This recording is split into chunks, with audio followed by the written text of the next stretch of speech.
Hello friends, स्वागत है आपका हमारे यूट्यूब चैनल में। तो कैसे हैं दोस्त? उम्मीद है अच्छे होंगे। तो आज की क्लास में हम जानेंगे इंटीग्रल्स के अंदर एक गुणधर्म को। ठीक है, यानी पिछली कक्षा में हमने गुणधर्म की बात की थी जिसमें दोनों सीमाओं का योग 90 डिग्री हो जाता था, तो x का मान π/2 माइनस एक्स करते थे। अब हम एक और गुणधर्म के बारे में जानेंगे, यानी यदि किसी निश्चित समाकलन का फलन विषम हो तो समाकलन का मान हमेशा शून्य होता है।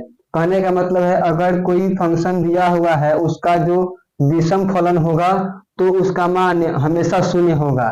और एक नोट देखिए, ये बहुत महत्वपूर्ण बात है कि इसमें दोनों सीमाओं का जो मान होता है, यानी अपर लिमिट और लोअर लिमिट दोनों सेम होता है, लेकिन उनका योग हमेशा शून्य होता है।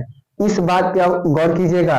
जैसे एक एग्जांपल के जरिए समझेंगे। दिया हुआ है आई बराबर, लोअर लिमिट दिया हुआ है -a और अपर लिमिट दिया है a, और फंक्शन दिया हुआ है, तो इस दोनों लिमिट का जो योग होगा शून्य होगा और इसका हमेशा मान आंसर हमेशा शून्य होगा।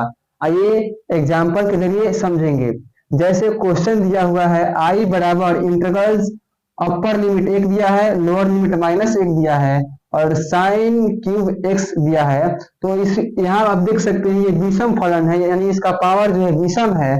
तो आप एग्जाम में इसको सॉल्व करते मत रह जाइएगा, इसका जो मान आएगा हमेशा शून्य आएगा। यानी इस गुणधर्म को आप याद रखते हैं तो आप कहीं ना कहीं एग्जाम में 3-4 नंबर प्राप्त कर सकते हैं। तो इसमें आपका टाइम लॉस नहीं होगा, आपको इस गुणधर्म को सिर्फ याद रखना है।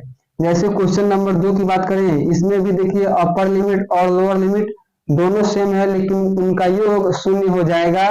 इसमें फलन भी विषम है, यहाँ 5 है और यहाँ 4 है, दोनों को जब जोड़ेंगे तो 9 आएगा, यानी विषम फलन है।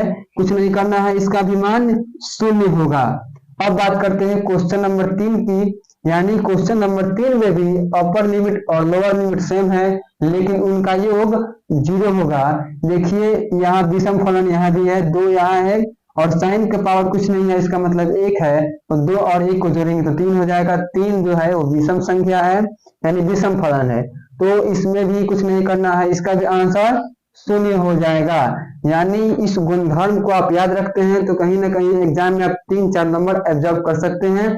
तो आई होप अगर वीडियो अच्छा लगा हो तो प्लीज चैनल को सब्सक्राइब और लाइक करना ना भूलें। मिलेंगे अगली वीडियो में, तब तक के लिए धन्यवाद।